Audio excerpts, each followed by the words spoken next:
नमस्कार, मैं चंदा यादव आपके साथ। आप देख रही हैं जस्ट इंडिया। खबरों के प्रायोजक हैं रंज care showroom in Rohtak and Bahadurgarh. Showroom पर आएं, टेस्ट ड्राइव लें और गाड़ी बुक कराएं। हरियाणा के शहरी स्थानीय निकाय मंत्री डा कमल गुप्ता ने रविवार को रोहतक की किला रोड मार्केट और भगत सिंह पार्किंग स्थल का दौरा किया। इस दौरान उन्होंने पार्किंग की समस्या को लेकर अधिकारियों और व्यापारियों से चर्चा की। उन्होंने भगत सिंह पार्किंग स्थल पर दुकान बनाए जाने का सुझाव दिया और अधिकारियों से इस बारे में व्यापक रिपोर्ट बनाने को कहा। इस दौरान पूर्व मंत्री मनीष ग्रोवर भी उनके साथ रहे। इससे पहले डा कमल गुप्ता ने मातूराम कम्युनिटी सेंटर में हरियाणा विद्यालय शिक्षा बोर्ड के अध्यक्ष जगबीर सिंह की मां केला देवी के निधन पर हुई शोक सभा में श्रद्धासुमन अर्पित किए। बाद में पत्रकारों से बातचीत में उन्होंने पार्किंग की समस्या को लेकर विस्तार से चर्चा की। साथ ही राज्यसभा चुनाव को लेकर भी प्रतिक्रिया दी। वहीं डा गुप्ता ने हरियाणा में प्रॉपर्टी टैक्स की समस्या को लेकर भी जानकारी साझा की, जबकि पूर्व मंत्री मनीष ग्रोवर ने इस बात पर जोर दिया कि न्यायिक परिसर व लघु सचिवालय समेत अन्य सरकारी भवनों को हर हाल में शिफ्ट किया जाएगा। जबकि एक दिन पहले ही पूर्व मुख्यमंत्री भूपेंद्र सिंह हुड्डा इस पर विरोध दर्ज करा चुके हैं। हमारी शुभकामनाएं, हमारी दुआ है और ऐसे समाज की सेवा करते रहे। जो 4 तारीख को हरियाणा के मुख्यमंत्री जी ने घोषणा की है वो होगा, 100% होगा। समय बताएगा। अच्छा, इनका ये कहना है कि ना तो विधायकों से इस बारे में चर्चा की कि ना आम जन से, क्योंकि इससे काफी आम जन था वहाँ, जो पब्लिक बैठी थी आम जन था। 25-30 हजार लोगों के बीच में कहा है उन्होंने। उसके बाद किसी का नहीं सवाल आया। ये आस्था था। अब राजनीति चालू हो रही है। 20 दिन बाद, 25 दिन बाद, 30 दिन बाद जब इस काम का सर्वे चालू हो चुका है, इसके चीफ हमारे सेक्रेटरी इस काम को देख रहे हैं। नीचे अधिकारियों से मीटिंग ले ली है। उपायुक्त महोदय ने शहर के सभी लोगों को निमंत्रण दिया है, राय ली गई है। अब वो कितना रोकेंगे वो समय बताएगा। मैं वैसे तो समाप्त कर चुका हूँ, पर केवल इनका जवाब दूंगा। जी सर, मुझे रोहतक की अलग से जानकारी नहीं है, लेकिन मैं आपको पूरे प्रदेश की जानकारी देता हूँ। जी, पूरे प्रदेश में 30 लाख प्रॉपर्टी थी। जी, 30 लाख में से 16 लाख लोग टैक्स देते थे। 14 लाख का कोई रिकॉर्ड बढ़िया नहीं था। अब जब जिस कंपनी को हमने ये ठेका दिया, आज से 2.5-3 साल पहले दिया, मैं उस समय मंत्री नहीं था, मुझे मंत्री बने हुए 4 महीने हुए, तो उसको ठेका दिया तो उसने पूरे प्रदेश के शहरों में 30 लाख की जगह 42.5 लाख प्रॉपर्टियां आइडेंटिफाई की। अब प्रॉपर्टी आइडेंटिफाई तो की, और जहां प्रदेश में 16 लाख जो लोग टैक्स देते थे, अब 26 लाख लोगों को और को टैक्स देना पड़ेगा। ठीक है, हमने नोटिस दिए, हमने 33 लाख लोगों को नोटिस दिए। पठानिया पब्लिक स्कूल रोहतक में न्यू सेशन के लिए क्लास केजी फर्स्ट से लेकर +1 में एडमिशन शुरू हो गए हैं।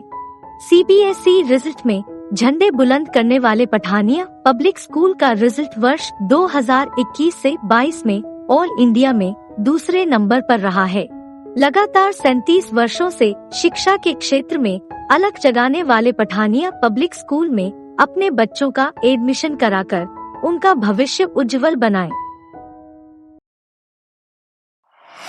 सरकारी नौकरियों में होने वाली भर्ती में घोटालों को मुखर होकर उजागर करने वाली सामाजिक कार्यकर्ता श्वेता धूल ने अब आयुष विभाग की योग कोच भर्ती के मामले में राज्य सरकार की भूमिका पर सवाल खड़े किए हैं। उन्होंने कहा कि योग कोच भर्ती मामले में भ्रष्टाचार हुआ है। आवेदन की आखिरी तारीख से पहले ही चहेते उम्मीदवारों को विभाग ने ज्वाइनिंग लेटर जारी कर दिया गया। श्वेता धूल सोमवार को रोहतक में पत्रकारों से बातचीत कर रही थी।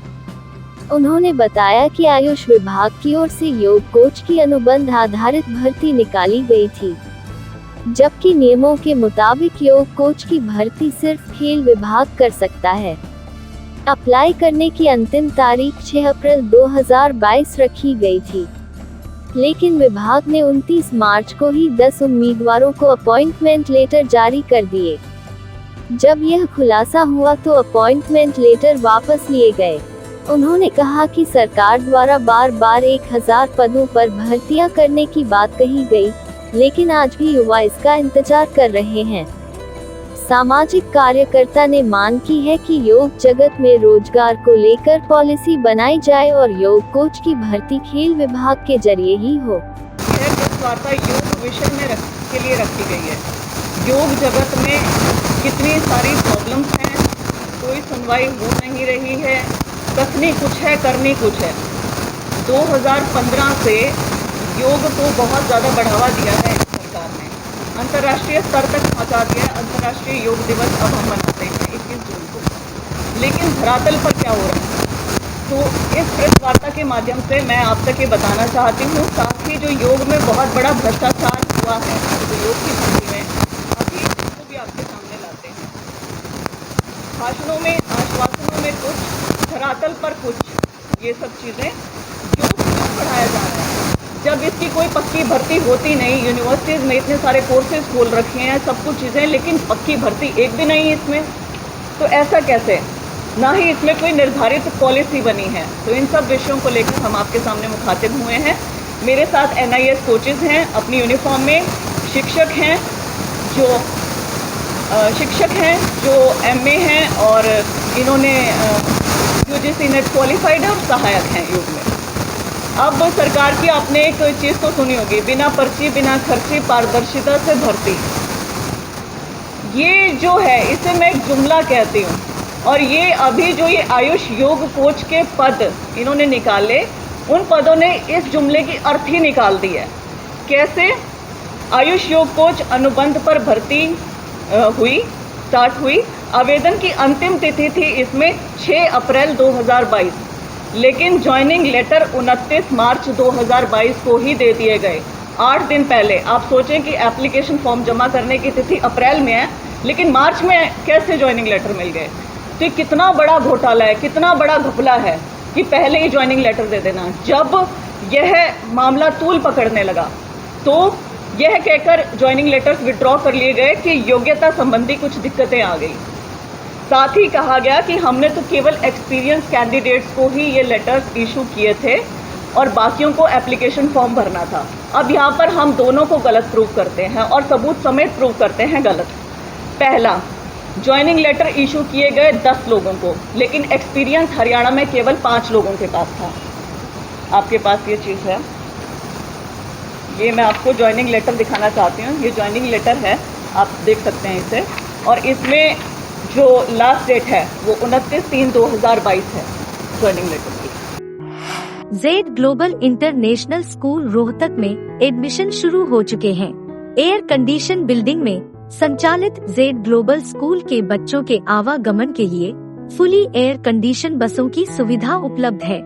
आपको बता दे, जेड ग्लोबल पहला स्कूल है जिसके छात्र छात्राओं का रिजल्ट 100% रहता है। इसलिए देर नहीं करते हुए तुरंत अपने बच्चों का एडमिशन कराने के लिए रोहतक में हुड्डा कॉम्प्लेक्स स्थित स्कूल पहुँचे। इसी के साथ इस बुलेटिन में आज के लिए फिलहाल इतना ही। नमस्कार।